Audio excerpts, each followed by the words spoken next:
जय जय स्वामी समर्थ. श्री स्वामी समर्थ. नमस्कार प्रेमळ भक्तांनो.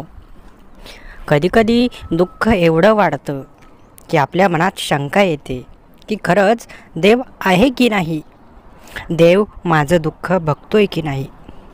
कधीकधी आपल्या मनात शंका निर्माण होते, खरंच देव नाही, कारण देव असता तर एवढं दुःख मला सहन करावं लागलंच नसतं. आणि खरी गोष्ट म्हणजे येथून तर खरी आपल्या स्वामी समर्थांची लीलाची सुरुवात होते. इथून आपल्याला त्यांची लीला बघायला मिळते. ही तुमची शेवटची परिस्थिती असते जिथे तुम्हाला ही शंका निर्माण होते. एकदा चमत्कारांना सुरुवात झाली की तुमच्या मनात मग कुठली शंका येणार नाही, ना कुठला प्रश्न उपस्थित होणार. त्यामुळे संयम ठेवा, धीर धरा. तुमचेही दिवस येणार, तुमच्याही मनातील सर्व प्रश्नांची उत्तरे तुम्हाला मिळणार. स्वामींवर विश्वास असल्यास कमेंट्स बॉक्समध्ये श्री स्वामी समर्थ टाईप करा आणि तुमच्यासाठी हा अत्यंत महत्त्वाचा असणारा व्हिडिओ शेवटपर्यंत नक्की बघा. दुनियेचा हा कालखंड आहे. एकदा गंगेला विचारण्यात आलं की सर्व लोक तुझ्या पाण्यामध्ये अंघोळ करतात, सर्व पाप तुझ्यामध्ये धुवून टाकतात, तू त्या पापाचं काय करतेस? तेव्हा गंगेने उत्तर दिलं की मी ते समुद्रात नेऊन सोडते. समुद्राला विचारण्यात आलं की ह्या सर्व पापांचं तुम्ही काय करता? तेव्हा समुद्राने सांगितलं की मी ते ढगात पोचवतो. जेव्हा ढगाला विचारलं तेव्हा ढगाने सांगितलं की मी ते पाप पुन्हा त्यांच्या घरावर पावसाच्या स्वरूपात टाकून देतो. दुनियेचं हे कालचक्र आहे. तुम्ही जसं पेरणार आहात तसंच उतरणार आहे. म्हणून पापाचे भागीदार बनू नका. बनायचं असेल तर पुण्याचे भागीदार बना. जीवनात कधी ना कधी तुम्हाला याचा अनुभव नक्की येईल की आपण जे करतो त्याची कुठं ना कुठे परतफेड होत असते. म्हणून येथून मागं जे काही झालं असेल त्याला आता पूर्णविराम द्या. आता नवीन जीवनाला सुरुवात करा. नवीन काहीतरी करण्याचा प्रयत्न करा. ज्या चुका तुमच्या हातून झाल्या त्या देवही माफ करतील. परंतु चुका झाल्या आहे हे माहीत असून पुन्हा चुका करत असाल तर देवही त्या चुका माफ करणार नाही. दुनियेचा हा कठोर नियम तुमच्यासाठी नाही तर सर्वांसाठीच आहे. कारण जर तुम्ही चुकीचं करत असाल तर तुमच्या जीवनात चुकीचं नक्कीच घडेल.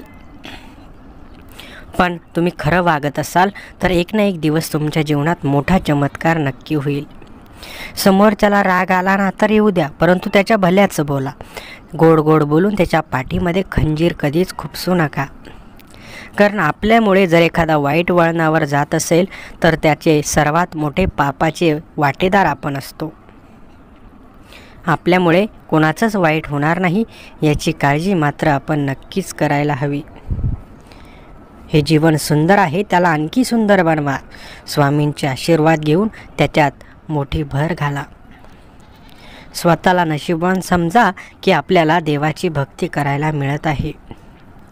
जेव्हा सर्व दरवाजे बंद होतात तेव्हा स्वामी समर्थ महाराज आपल्यासाठी नवीन दरवाजे खुले करतात. जेव्हा सर्वजण आपल्याला मदत करण्यास नकार देतात तेव्हा मदतीचा हात पुढे करतात ते म्हणजे स्वामी समर्थ महाराज. जेव्हा सगळीकडे काळोख पसरतो तेव्हा एक उजेड बनून आपल्या जीवनात येतात ते म्हणजे स्वामी समर्थ महाराज. त्यांची लीला अपरंपार आहे. तुमच्या शेवटच्या क्षणीही तुम्हाला ते साथ दिल्याशिवाय राहणार नाही. ज्यांनी स्वामींचा हात पकडला त्यांना परत कुणाच्याच पाया पडण्याची गरज आली नाही.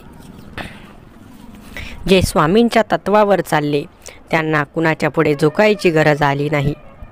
जे स्वामींच्या नामस्मरणावरती आत्तापर्यंत टिकले त्यांना कधीच कोणी बुडवू शकलं नाही. जरी तुम्हाला कठीण काळात स्वामींचे जास्त व्रत करायला मिळत नसतील, कठीण काळात जर तुम्हाला जास्त सेवा करायला मिळत नसेल तर स्वामी नामाचे 3 शब्द देखील तुमच्यासाठी मोठा चमत्कार ठरवू शकतात. तुम्हाला मागे पाडण्यासाठी कित्येक जण प्रयत्न करत असतील, तुम्हाला संपवण्याचा कित्येक जण कट रचत असतील, तुम्हाला अंधश्रद्धेच्या विळख्यात खेचण्याचा कित्येक जण प्रयत्न करत असतील, परंतु तुम्ही तेथे अडकायचंच नाही. तुम्हाला उंच भरारी घ्यायची आहे. तुम्हाला या आधुनिक जगात तुमचे पंख पसरवायचे असतील तर कोणाच्याही जाळ्यात फसू नका. स्वामी म्हणतात, जर तू माझा खरा भक्त असशील तर तू माझ्या खऱ्या मार्गाने चालशील. मी तुला कधीच अंधश्रद्धा शिकवली नाही. मी तुला कधीच चुकीची गोष्ट शिकवली नाही. माझ्या नावाचा वापर करून ज्यांनी तुला चुकीची माहिती पाठवली त्यांची तू ती माहिती ऐकलीस आणि त्यानंतर तुझ्या अपेक्षा ह्या चुकीच्या झाल्या. मी कधीही तुला चुकीचं सांगणार नाही. तुला चुकीचं कधीच मी माहिती पाठवणार नाही. बाळा, लक्षात घे, आपल्याला फसवणारे खूप आहेत, परंतु चांगलं सांगणारे खूप कमी आहेत. आजचा हा सुंदर संदेश तुझ्यासाठी महत्त्वाचा ठरेल, कारण तुझ्या मनात असलेले खूप प्रश्न असे आहेत ज्यांना तू काही विचारू इच्छितो, त्या प्रश्नांची उत्तरे शोधू इच्छितो. लक्षात घे, जीवनाच्या कुठल्याही परिस्थितीमध्ये तुला साथ देतील ते स्वामी समर्थ महाराज, आणि तुला फसवतील ते कलियुगातील माणसे. कारण माणसांच्या वृत्तीमध्येच फसवेगिरी आहे. सध्या माणसे हे पैशाच्या आहारी गेले आहेत. त्यांना पैसे सोडून दुसरं दिसत नाही. ना माणुसकी दिसते आहे, ना माणूस दिसतो आहे, ना आपले दिसत आहेत, ना परके दिसत आहेत. माणसाला फक्त पैसा दिसत आहे. म्हणून या प्रचंड स्वार्थी जगामध्ये तुला कुणी मदत करेल तर ते फक्त स्वामी समर्थ महाराज असतील. त्यांची पूजा करण्याची तुला संधी मिळते. स्वतःला भाग्यवान समज.